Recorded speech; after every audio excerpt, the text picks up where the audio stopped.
대한민국 세종연구소 한반도전략센터에서 충격적인 분석이 등장하였습니다. 북한의 군사력이 한국보다 100배, 1000배 이상이라는 주장을 제기한 것입니다. 그동안 북한의 재래식 전력은 한국의 발끝에도 미치지 못한다는 평가와는 매우 상반된 결과인데요. 과연 한국의 실제 전력은 그만큼 떨어지는 걸까요? 결론부터 말씀드리자면 대한민국의 현무5 앞에선 그 어떤 전력도 위협이 되지 못합니다. 그래서 준비했습니다. 오늘은 많은 분의 요청대로 대한민국 최강의 전력인 현무5의 전략적 위력에 대한 정보를 하나의 영상에 담았습니다.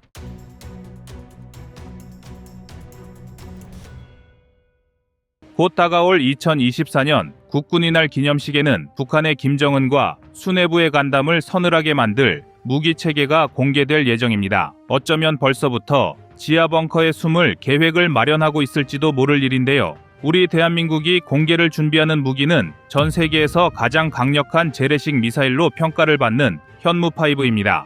현무5의 탄두 중량은 무려 9톤에 육박하며 북한이 이번 미사일 도발에서 사용한 미사일보다 2배나 무거운 탄두 중량을 보유하고 있어 압도적인 파괴력을 자랑합니다. 해외 군사 매체의 분석에 따르면 9톤의 탄두 중량을 보유한 현무5는 최대 100m 깊이에 위치한 북한의 지하 요새와 벙커도 타격이 가능할 것으로 전망되며 현무5의 폭발력은 TNT 11톤의 폭발력을 가지고 있는 것으로 알려졌습니다. 또한 탄두 중량을 최대한으로 높였을 경우에는 300km 수준의 사거리를 보유하고 있으며 만약 탄두 중량을 낮춘다면 최대 3000km까지 사거리를 연장할 수 있어 북한에 대한 공격 이외에도 중국까지 타격이 가능하다는 장점도 갖추고 있습니다. 서울을 기준으로 중국의 서측 끝자락에 위치한 우루무치까지의 직선거리가 약 3300km 정도이기 때문에 현무5의 사거리를 3000km까지 증가시키면 베이징을 비롯한 중국의 주요 도시들은 모두 한국의 사정거리 안에 들어온다고 봐도 과언이 아닌데요. 그만큼 현무5는 탄두의 파괴력과 사거리를 모두 잡은 한국의 괴물 미사일이며 북한의 핵미사일 위협에 대응하기 위한 한국형 삼축 체계의 핵심으로 기대를 모읍니다. 여기서 더욱 놀라운 현무5의 위력은 공산오차가 약 4m 이내로 형성된다는 점인데요. 공산오차란 미사일과 폭탄의 명중률을 나타내는 척도로 사용하는 지표인데 다수의 미사일을 발사하였을 때 절반의 미사일이 표적에 명중하는 원의 반경을 두고 원형 공산오차라고 정의합니다. 즉 현무5가 4m 이내의 공산오차를 가지고 있다는 것은 10발의 미사일을 발사하였다고 가정할 경우 5발이 4m 이내의 지점에 모인다는 것을 의미합니다. 대체로 모든 무기체계는 사거리가 길어지면 길어질수록 공산오차가 커지게 되는데 최소 300km 이상의 사거리를 보유한 현무5가 4m 이내의 오차를 형성한다는 것은 매우 놀라운 일이며 특히 현무 시리즈처럼 살상 범위가 넓은 무기체계의 경우 어느 정도의 오차값을 감수하고 만드는 것이 보편적임에도 불구하고 한국은 사거리와 파괴력에 더해 정밀한 명중률까지 모두 갖춘 미사일을 보유하고 있는 것입니다. 한국은 2023년부터 현무5의 생산에 착수했으며 도합 200발 이상의 현무5를 보유하여 적성국의 도발 시 주요 시설과 도발 원점을 일시에 소멸시킬 계획을 보유하고 있습니다. 일례로 북한이 남침을 시도한다면 20에서 30발을 동시다발적으로 발사하여 평양을 완전히 초토화할 예정인데요. 현무5 한 발이 TNT 11톤의 파괴력을 낸다고 가정했을 때 이 정도 규모의 TNT 폭발은 직경 250m 범위 내에서 완전한 파괴를 일으키며 직경 500m 범위 내에서는 파편 비상과 충격파로 인한 사망 또는 중상을 입힐 수 있습니다. 이를 평으로 환산하면 완전한 파괴가 이루어지는 범위는 약 14,875평이며 적을 사살할 수 있는 범위는 약 59,500평입니다. 한국이 유사시에 평양으로 30발의 현무5를 발사한다면 적들을 사살할 수 있는 범위는 무려 178만 5천평으로 축구장 820개 면적을 전멸시킬 수 있습니다. 만약 한국이 200발의 현무5를 모두 동시에 사격한다면 그 살상 범위는 최소 1190만 평으로 5,500개 이상의 축구장 면적을 완전히 소멸시킬 수 있는 범위를 자랑합니다.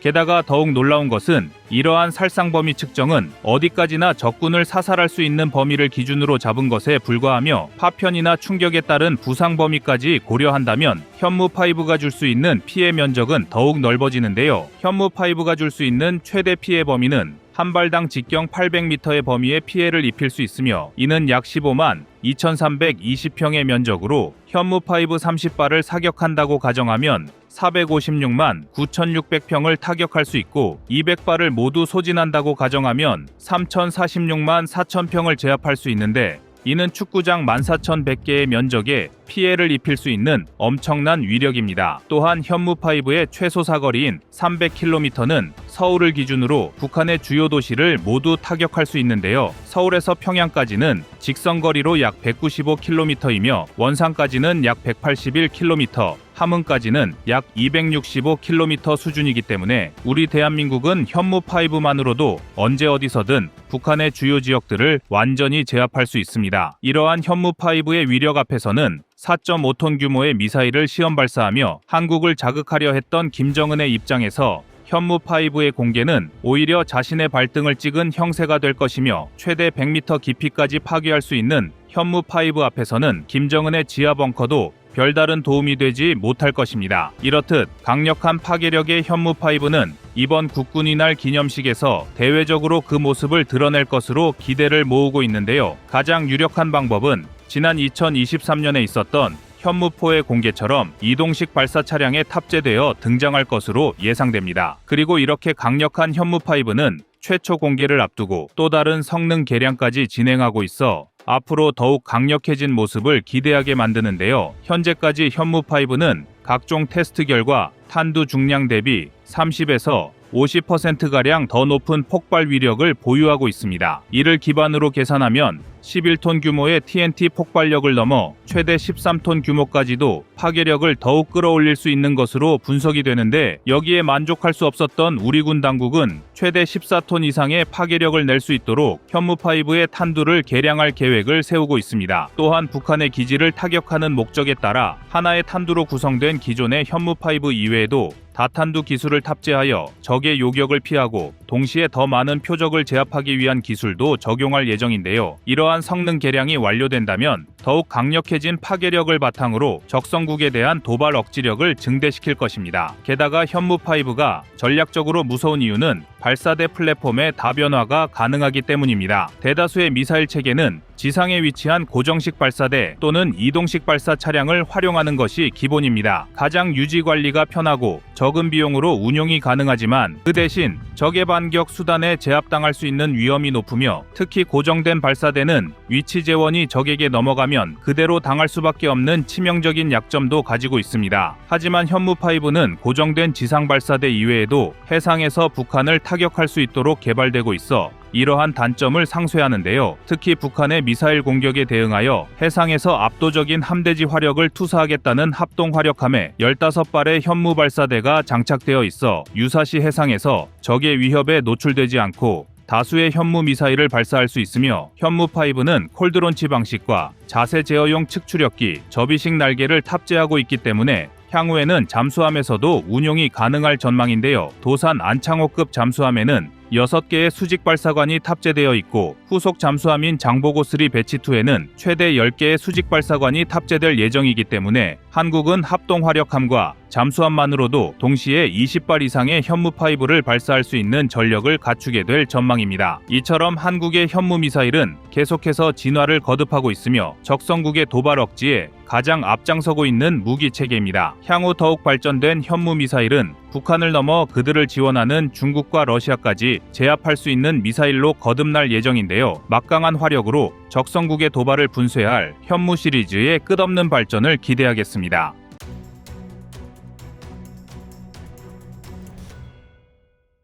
현무 미사일 시리즈가 미국의 허큘리스 미사일을 따라해 만들었다는 것은 이제 대한민국의 미사일 역사를 모르는 사람이라도 알 정도로 우리 현무 미사일 시리즈는 여러 매체에서 많이 다뤄졌던 내용들입니다. 그래서 오늘은 여러 매체에서 다루지 못하는 내용들로만 이야기를 풀어가도록 하겠습니다. 먼저 현무를 논하기 전에 현무가 이번에 공개되면서 왜 이렇게 세계의 주목을 받고 있는지부터 제대로 알아야 합니다. 먼저 현무는 전 세계 군사 강국들이 패권 다툼을 할 때 보유했던 미사일들과 그 성능이 유사하다는 것이 가장 큰 특징입니다. 대표적으로 서방 국가의 대표라 할 수 있는 미국의 미니트맨 투나 3, 그리고 동구권의 대표 주자인 러시아의 RS-28 사르맛, 마지막으로 중국의 둥펑 미사일과 그 성능을 견줄 수 있을 정도입니다. 그 외 네로라는 국가들의 전략 미사일보다 훨씬 월등한 성능을 자랑합니다. 인도의 아그니-V, 프랑스의 M51 SLBM 등 각 나라들의 대표 주자와 견줄 수 있다는 것이 그동안 우리가 공개한 현무 미사일과 다른 의미입니다. 즉 이제 우리도 단순히 화력 투사체로만 쓰던 미사일이 아니라 국가의 존망을 가름하게 할 정도의 위력이 있는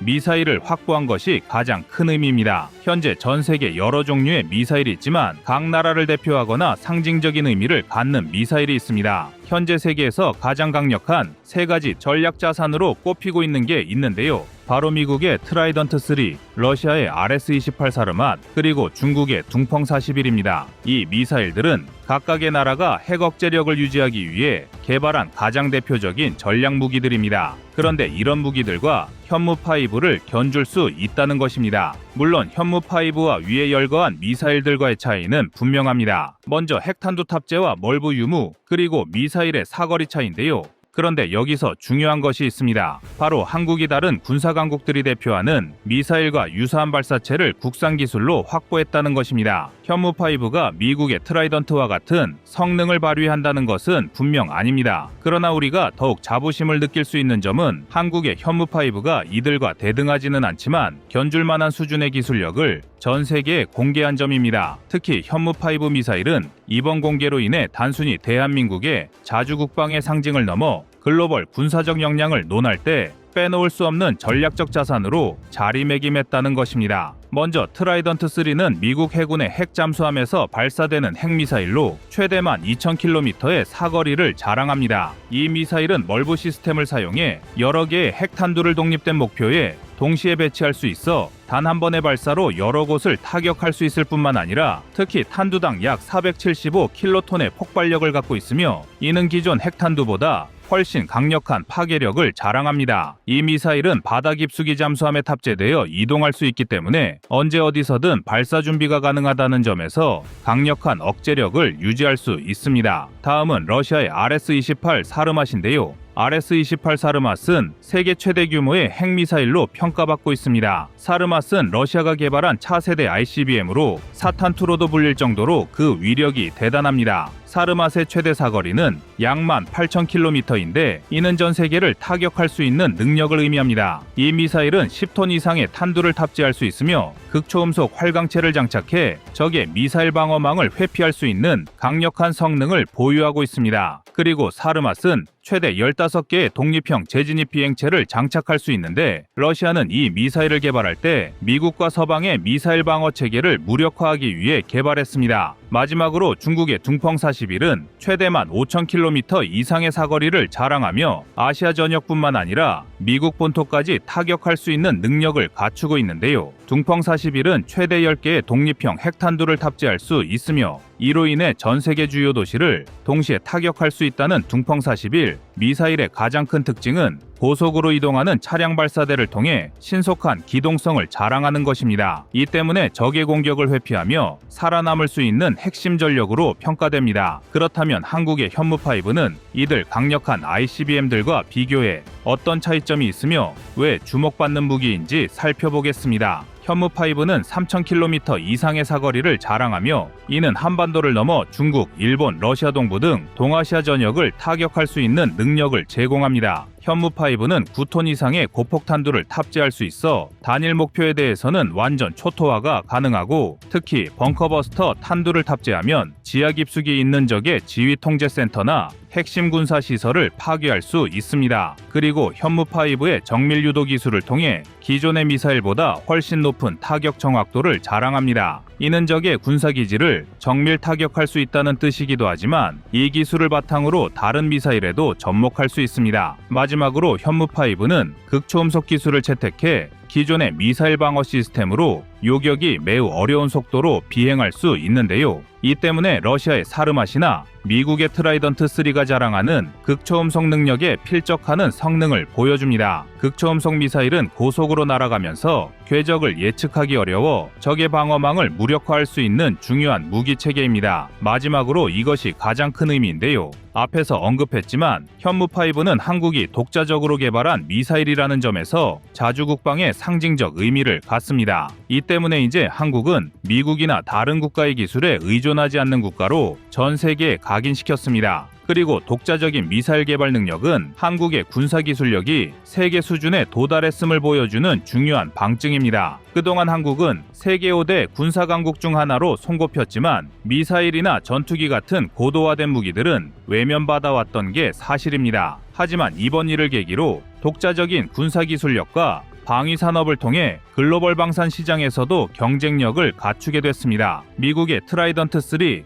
러시아의 RS-28 사르맛, 중국의 둥펑41과 같은 세계 최강의 탄도미사일들 사이에서 한국의 현무5는 아시아에서 새로운 게임 체인저로 떠오르고 있습니다. 현무5는 강력한 파괴력, 정밀 유도 시스템, 극초음속 기술을 통해 적의 방어망을 무력화할 수 있으며 자주국방의 상징적 의미를 가지고 있습니다. 한국은 이제 단순히 방어하는 국가가 아닌 글로벌 군사강국으로서 세계적 군사균형에 기여할 수 있는 능력을 보유하게 되었습니다.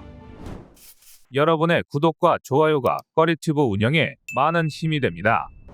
다음은 24년 9월 27일 현무5 국군의 날 영상입니다. 곧 다가올 2024년 국군의 날 기념식에는 북한의 김정은과 수뇌부의 간담을 서늘하게 만들 무기 체계가 공개될 예정입니다. 어쩌면 벌써부터 지하 벙커에 숨을 계획을 마련하고 있을지도 모를 일인데요. 우리 대한민국이 공개를 준비하는 무기는 전 세계에서 가장 강력한 재래식 미사일로 평가를 받는 현무5입니다. 현무5의 탄두 중량은 무려 9톤에 육박하며 북한이 이번 미사일 도발에서 사용한 미사일보다 2배나 무거운 탄두 중량을 보유하고 있어 압도적인 파괴력을 자랑합니다. 해외 군사 매체의 분석에 따르면 9톤의 탄두 중량을 보유한 현무5는 최대 100m 깊이에 위치한 북한의 지하 요새와 벙커도 타격이 가능할 것으로 전망되며 현무5의 폭발력은 TNT 11톤의 폭발력을 가지고 있는 것으로 알려졌습니다. 또한 탄두 중량을 최대한으로 높였을 경우에는 300km 수준의 사거리를 보유하고 있으며 만약 탄두 중량을 낮춘다면 최대 3000km까지 사거리를 연장할 수 있어 북한에 대한 공격 이외에도 중국까지 타격이 가능하다는 장점도 갖추고 있습니다. 서울을 기준으로 중국의 서측 끝자락에 위치한 우루무치까지의 직선거리가 약 3300km 정도이기 때문에 현무5의 사거리를 3000km까지 증가시키면 베이징을 비롯한 중국의 주요 도시들은 모두 한국의 사정거리 안에 들어온다고 봐도 과언이 아닌데요. 그만큼 현무5는 탄두의 파괴력과 사거리를 모두 잡은 한국의 괴물 미사일이며 북한의 핵미사일 위협에 대응하기 위한 한국형 삼축 체계의 핵심으로 기대를 모읍니다. 여기서 더욱 놀라운 현무5의 위력은 공산오차가 약 4m 이내로 형성된다는 점인데요. 공산오차란 미사일과 폭탄의 명중률을 나타내는 척도로 사용하는 지표인데 다수의 미사일을 발사하였을 때 절반의 미사일이 표적에 명중하는 원의 반경을 두고 원형 공산오차라고 정의합니다. 즉 현무5가 4m 이내의 공산오차를 가지고 있다는 것은 10발의 미사일을 발사하였다고 가정할 경우 5발이 4m 이내의 지점에 모인다는 것을 의미합니다. 대체로 모든 무기체계는 사거리가 길어지면 길어질수록 공산오차가 커지게 되는데 최소 300km 이상의 사거리를 보유한 현무5가 4m 이내의 오차를 형성한다는 것은 매우 놀라운 일이며 특히 현무 시리즈처럼 살상 범위가 넓은 무기체계의 경우 어느 정도의 오차값을 감수하고 만드는 것이 보편적임에도 불구하고 한국은 사거리와 파괴력에 더해 정밀한 명중률까지 모두 갖춘 미사일을 보유하고 있는 것입니다. 한국은 2023년부터 현무5의 생산에 착수했으며 도합 200발 이상의 현무5를 보유하여 적성국의 도발 시 주요 시설과 도발 원점을 일시에 소멸시킬 계획을 보유하고 있습니다. 일례로 북한이 남침을 시도한다면 20에서 30발을 동시다발적으로 발사하여 평양을 완전히 초토화할 예정인데요. 현무5 한 발이 TNT 11톤의 파괴력을 낸다고 가정했을 때 이 정도 규모의 TNT 폭발은 직경 250m 범위 내에서 완전한 파괴를 일으키며 직경 500m 범위 내에서는 파편 비상과 충격파로 인한 사망, 또는 중상을 입힐 수 있습니다. 이를 평으로 환산하면 완전한 파괴가 이루어지는 범위는 약 14,875평이며 적을 사살할 수 있는 범위는 약 59,500평입니다. 한국이 유사시에 평양으로 30발의 현무 파이브를 발사한다면 적들을 사살할 수 있는 범위는 무려 178만 5천평으로 축구장 820개 면적을 전멸시킬 수 있습니다. 만약 한국이 200발의 현무 파이브를 모두 동시에 사격한다면 그 살상 범위는 최소 1190만 평으로 5,500개 이상의 축구장 면적을 완전히 소멸시킬 수 있는 범위를 자랑합니다. 게다가 더욱 놀라운 것은 이러한 살상 범위 측정은 어디까지나 적군을 사살할 수 있는 범위를 기준으로 잡은 것에 불과하며 파편이나 충격에 따른 부상 범위까지 고려한다면 현무 파이브가 줄 수 있는 피해 면적은 더욱 넓어지는데요. 현무 파이브가 줄 수 있는 최대 피해 범위는 한 발당 직경 800m의 범위의 피해를 입힐 수 있으며 이는 약 15만 2,320평의 면적으로 현무 파이브 30발을 사격한다고 가정하면 456만 9,600평을 타격할 수 있고 200발을 모두 소진한다고 가정하면 3,046만 4,000평을 제압할 수 있는데 이는 축구장 14,100개의 면적에 피해를 입힐 수 있는 엄청난 위력입니다. 또한 현무 파이브의 최소 사거리인 300km는 서울을 기준으로 북한의 주요 도시를 모두 타격할 수 있는데요. 서울에서 평양까지는 직선거리로 약 195km이며 원산까지는 약 181km, 함흥까지는 약 265km 수준이기 때문에 우리 대한민국은 현무 파이브만으로도 언제 어디서든 북한의 주요 지역들을 완전히 제압할 수 있습니다. 이러한 현무 파이브의 위력 앞에서는 4.5톤 규모의 미사일을 시험 발사하며 한국을 자극하려 했던 김정은의 입장에서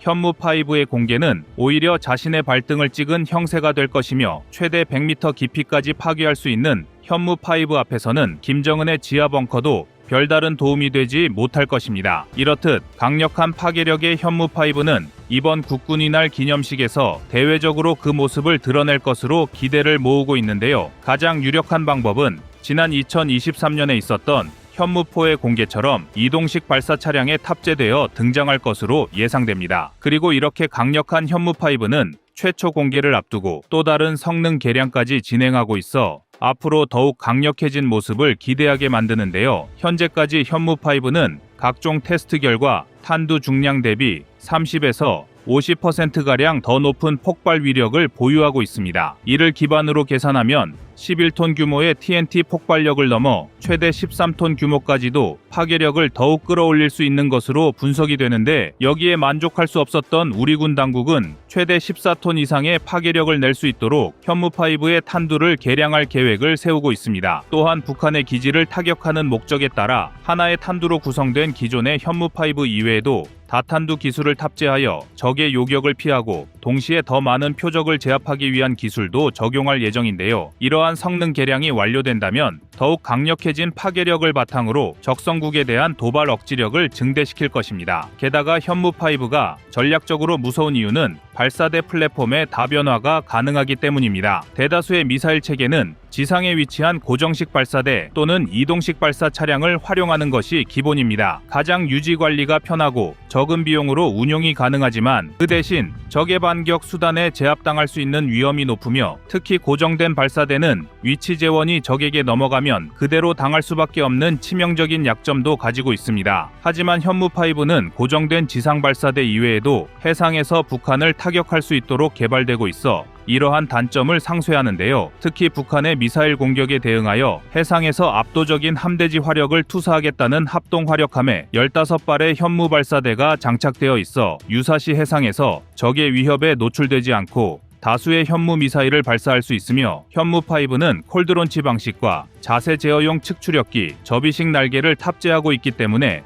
향후에는 잠수함에서도 운용이 가능할 전망인데요. 도산 안창호급 잠수함에는 6개의 수직 발사관이 탑재되어 있고 후속 잠수함인 장보고3 배치2에는 최대 10개의 수직 발사관이 탑재될 예정이기 때문에 한국은 합동 화력함과 잠수함만으로도 동시에 20발 이상의 현무5를 발사할 수 있는 전력을 갖추게 될 전망입니다. 이처럼 한국의 현무 미사일은 계속해서 진화를 거듭하고 있으며 적성국의 도발 억지에 가장 앞장서고 있는 무기 체계입니다. 향후 더욱 발전된 현무 미사일은 북한을 넘어 그들을 지원하는 중국과 러시아까지 제압할 수 있는 미사일로 거듭날 예정인데요. 막강한 화력으로 적성국의 도발을 분쇄할 현무 시리즈의 끝없는 발전을 기대하겠습니다.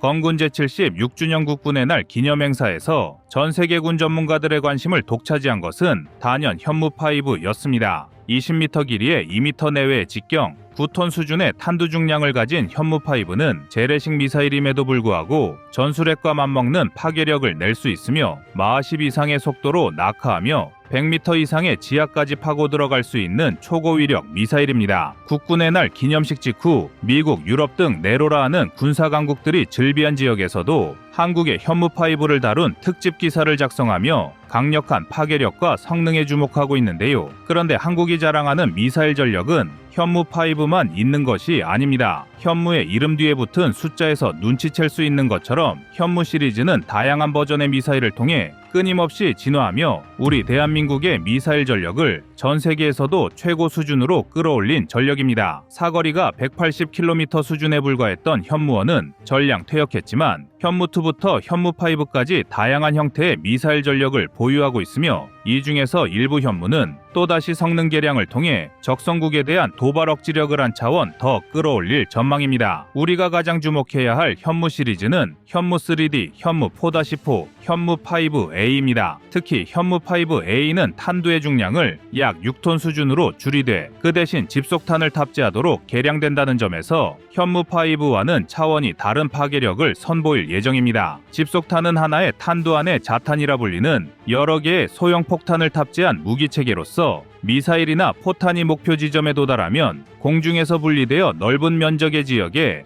다수의 자탄을 투하합니다. 이를 통해 한 번의 공격으로 넓은 범위를 괴멸시킬 수 있는 장점이 있지만 한편으로는 집속탄의 위험성을 두고 악마의 무기 중 하나로 평가하거나 국제사회에서 금지 협약을 만들기도 하는 등 공포의 대상으로 취급되는 무기 체계입니다. 한국은 이미 자주포와 다연장 로켓에 집속탄을 접목하여 압도적인 지상 화력을 구축하고 있는데 여기에 더해 현무 5A의 개발까지 시도하며 상상을 초월하는 파괴력을 확보할 것입니다. 현재 한국이 사용하는 집속탄 중 가장 강력한 파괴력을 보여줄 수 있는 것은 천무가 사용하는 227mm, 230mm 무유도 로켓과 미국으로부터 도입한 CBU-105 폭탄입니다. 227mm 로켓은 644개의 자탄을 탑재하고 있고 230mm 로켓은 518개의 자탄을 탑재하고 있는데 천무가 집속탄을 사용하게 되면 축구장 3개 이상의 면적을 파괴할 수 있으며 약 6,500평의 면적이 일시에 소멸하는 것을 의미합니다. 또한 CBU-105는 한 발의 폭탄만으로 지상에 위치한 40대 기갑 차량을 완전히 무력화할 수 있다는 평가를 받는데요. 하지만 집속탄을 탑재한 현무5A가 탄생한다면 대한민국이 보유할 전력은 이들을 가뿐히 뛰어넘습니다. 천무에서 운용하는 230mm 로켓의 탄두 중량은 120kg으로 현무5A의 탄두 중량인 6톤과 비교하면 고작 50분의 1에 불과합니다. 그렇다면 산술적으로 현무5A에 탑재될 집속탄은 천무가 낼 수 있는 집속탄의 살상력보다 최소 50배 이상의 화력을 낼 수 있다는 것을 의미하는데 이는 집속탄을 탑재한 현무가 이론적으로 무려 32만 5천 평을 초토화할 수 있다는 것을 의미합니다. 평양에서 가장 넓은 면적의 시설물은 흔히 주석궁으로 불리며 김일성, 김정일의 시체가 전시되어 있는 금수산 태양궁전인데 건축 면적은 약 10,000평, 전체 부지 면적은 약 100만 평이 넘는 규모입니다. 과거부터 한국에선 통일이란 주석궁에 태극기가 휘날리는 것이라는 말이 있는데 이처럼 주석궁의 파괴는 북한의 몰락이란 상징성을 불러오는 장소이며 32만 평을 초토화할 수 있는 현무5A의 배치가 완료되면 단 3발만으로 주석궁이 위치한 모든 부지를 일시에 소멸시킬 수 있는 것입니다. 북한이 현무5의 공개만으로도 각종 망언을 쏟아내며 민감하게 반응하는 것은 이처럼 현무5의 위력을 뛰어넘는 신형 미사일이 연달아 대기 중이기 때문입니다. 또한 현무의 진화는 현무5에만 국한된 것이 아닙니다. 또 다른 현무들도 연달아 성능을 개량하며 적성국의 숨통을 조이기 위해 준비 중인데요. 먼저 현무3D는 최대 사거리를 3000km 이상으로 확장한 순항미사일로 개발 중인 무기 체계입니다. 현무3 계열은 탄도미사일로 개발된 다른 현무들과 달리 유일하게 순항미사일로 개발되었는데요. 순항미사일은 저고도로 비행할 수 있어 적 레이더에 탐지될 가능성을 줄여 요격당할 확률이 낮다는 전술적 장점을 지니고 있으며 장시간 작동하는 제트 엔진을 탑재할 수 있어 로켓에 비해 사정거리 확보가 유리합니다. 순항미사일은 이러한 전술적 장점을 바탕으로 탄도미사일과 차별화된 전술적 이점을 제공하기 때문에 한국은 탄도미사일로 개발된 다른 현무 시리즈와 더불어 순항미사일로 개발된 현무3를 운용해왔습니다. 그리고 우리 대한민국은 현무3D를 통해 최대 사거리가 3000km 수준의 장거리 순항 미사일을 보유할 예정인데요. 사거리 확보가 용이하다는 순항 미사일의 특성상 이미 지금도 현무 시리즈 중에서 가장 강력한 사거리를 보유한 현무3지만 기존에는 약 1500km의 사거리를 보유한 현무3C가 가장 긴 사거리를 보유하고 있었습니다. 하지만 사거리를 3000km까지 연장한 현무3D의 전력화가 완료된다면 대한민국의 미사일 전력은 지금과는 비교도 안 되는 강력함을 자랑하게 됩니다. 한국이 사거리 3000km의 미사일을 보유하고 있다는 것은 한반도에 대한 작전을 염두에 두고 운영 중인 북부전구는 물론이고 중국의 내륙까지도 타격이 가능하다는 것을 의미합니다. 중국 북부전구는 각각 진안시, 칭다오시, 선양시에 육해공군 지휘부를 두고 있는데 현무3D는 서울을 기준으로 해당 지역을 모두 타격할 수 있으며 중국 내륙에 위치한 청두, 충칭, 시안까지도 타격이 가능하여 유사시 중국의 도발에 맞서 강력한 억지력을 제공할 것입니다. 현무5와 같은 초고위력 미사일은 탄두 중량을 감소시키게 되면 3000에서 5000km 수준의 사거리를 확보할 수 있을 것이란 군 전문가들의 분석이 많지만 처음부터 사거리 3000km를 확보한 미사일과 탄두 중량을 조정해야만 사거리 확보가 가능한 것은 전술적으로 큰 차이를 불러옵니다. 따라서 한국이 현무3D의 개발을 완료하고 장거리 순항 미사일을 강화한다면 이는 한국군의 미사일 운용에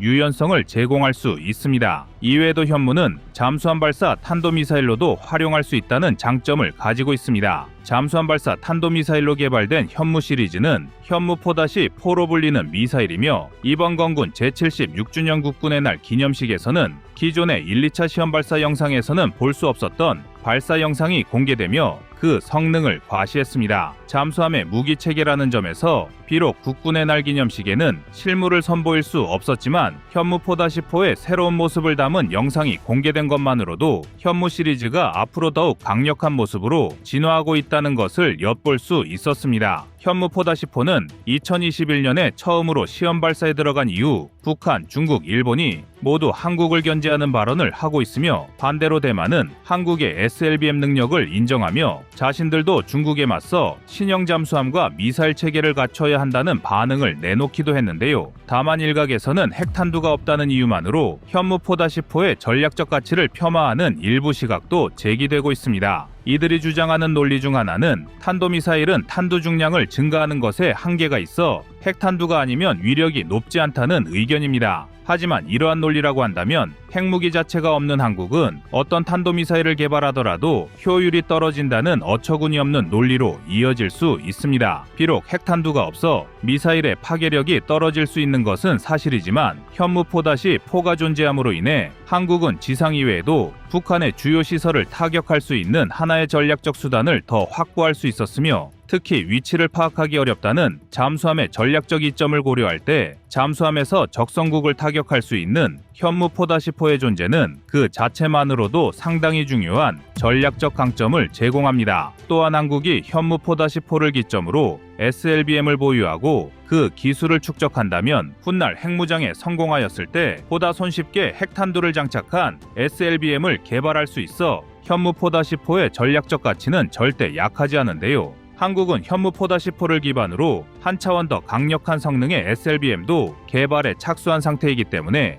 향후 미국의 트라이던트와 비견될 수 있는 SLBM이 탄생할 예정입니다. 이처럼 현무 시리즈는 현무5 이외에도 이미 강력한 성능을 보유하고 있을 뿐만 아니라 거듭되는 성능 개량 계획을 통해 대한민국의 미사일 전력을 지금보다 더욱 발전시킬 예정입니다. 연일 계속되는 적성국의 도발들 속에서 보다 강력한 억지력을 갖춘 신형 현무의 개발이 이어지길 바라겠습니다.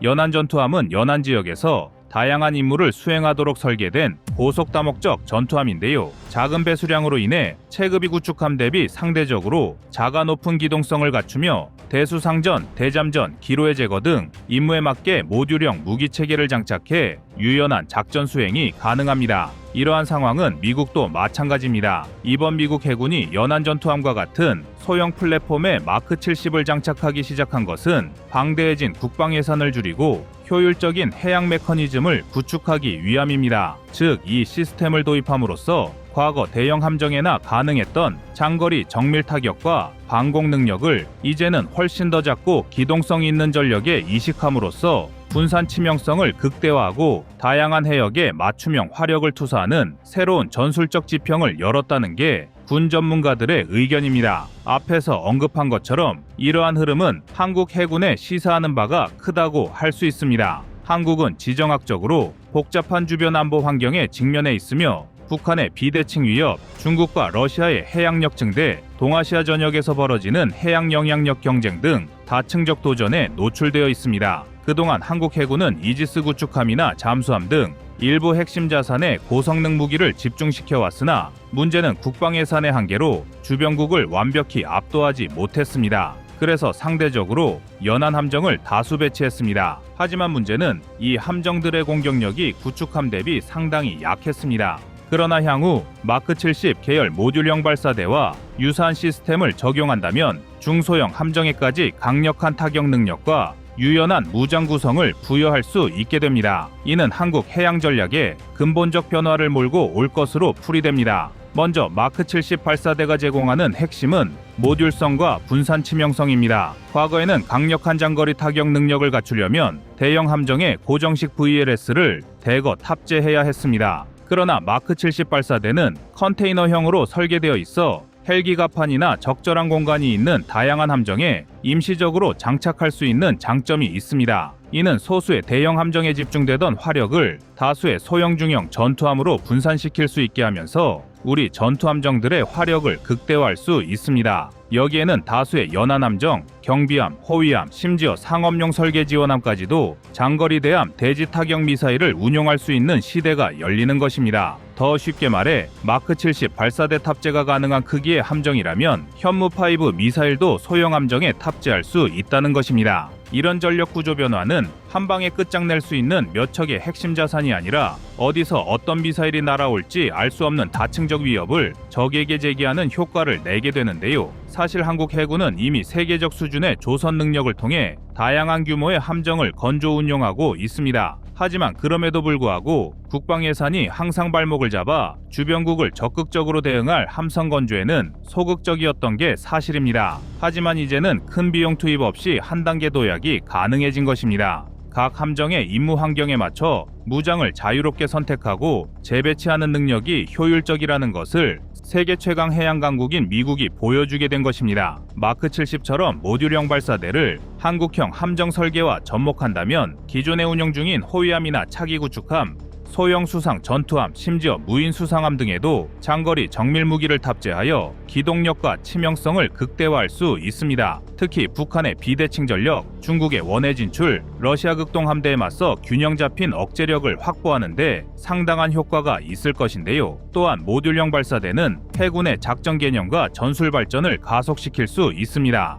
과거에는 고정형 VLS에 들어가는 미사일 구성이 사전에 결정되었고 작전에 따라 유연하게 바꾸기 어려웠습니다. 그러나 모듈형 시스템을 도입하면 특정 함정에 장거리 대함 미사일을 집중 배치하거나 필요에 따라 대공대지 미사일로 재구성하는 등 상황 맞춤형 전력 구성이 가능해집니다. 이는 함대 전체를 하나의 유기적 전투 네트워크로 묶어 어느 함정에서든 장거리 공격이 가능한 다중 화력권 구축을 구성할 수 있습니다. 뿐만 아니라 공중, 지상, 우주 기반 감시 정찰 자산에서 나오는 실시간 표적 정보를 링크로 공유함으로써 센서 자산과 발사 플랫폼을 데이터 링크로 연결하는 개념인 센서 슈터 네트워크를 완성할 수 있습니다. 이를 통해 한국 해군은 상대적으로 소규모 함정도 네트워크 중심전 개념 아래에 타격 플랫폼으로 활용하여 적에게 치명적 도발을 가할 수 있게 됩니다. 즉, 우리 대한민국의 해군이 미 해군이 사용하는 전술적 유연성을 확보할 수 있게 된다는 뜻입니다. 사실 미 해군에게 LCS 함선은 늘 골칫거리였습니다. 복잡한 인수 실패 논란이 심각했었는데요. 추진체계 문제, 선체균열, 임무 모듈 부재 등으로 비판받았고 일부 함정은 조기에 퇴역하는 등 실패작 이미지가 강했습니다.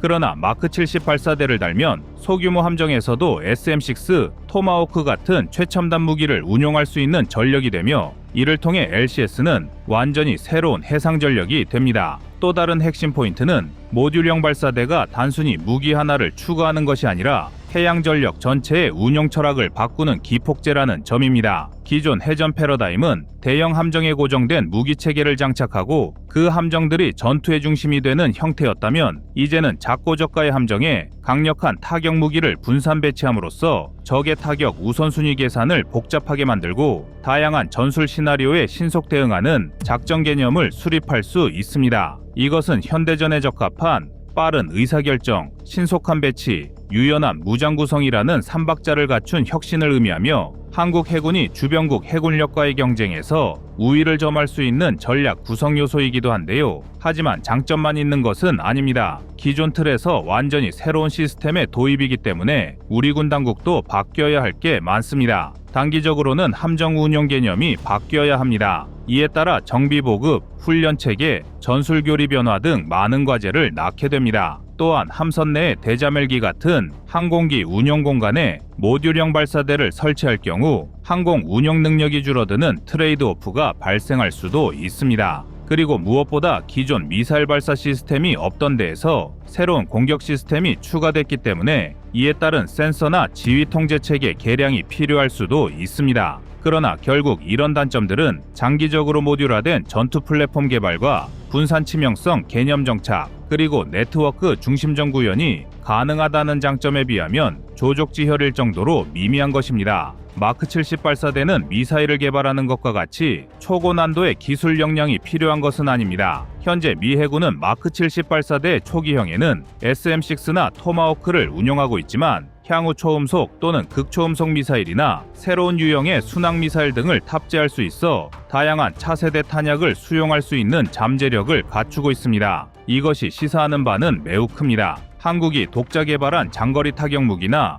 대한미사일도 모듈형 발사대에 통합할 수 있음을 의미하기 때문인데요. 전략적으로 볼 때 이러한 무장 혁신은 동북아 해양 전략에 중대한 변화 요소로 작용할 것인데요. 한국의 적대 세력은 우리 해군이 연안 함정에까지 장거리 정밀 무기를 갖추었다는 사실에 직면하면 쉽사리 해군력 투사나 해상 통제 같은 멍청한 짓은 안 할 것이기 때문입니다. 이는 다시 말해 억제력 강화로 이어지게 되는데요. 적이 함부로 도발할 경우 어느 연안에서든 미사일이 마구 쏟아진다는 압박감만으로도 우리는 한반도 주변국들 안에서 전략적 우위에 서게 되는 것입니다. 결국 모듈형 발사대 도입은 단순한 무기체계 변화가 아니라 해양 전력이 운영되는 원리 자체를 뒤바꾸는 혁명적 진화라 할 수 있습니다. 이 시스템을 한국 해군이 도입하거나 유사한 개념으로 자체 개발 개선한다면 대형 함정 위주 전력 구조에서 벗어나 다수의 소형 중형 전투함에 강력한 화력을 분산 배치할 수 있어 북한, 중국, 러시아 등 다양한 위협에 유연하게 대응하는 동시에 한국을 지역 해양 전략의 핵심 축으로 부상시키는 결정적 열쇠가 될 것입니다.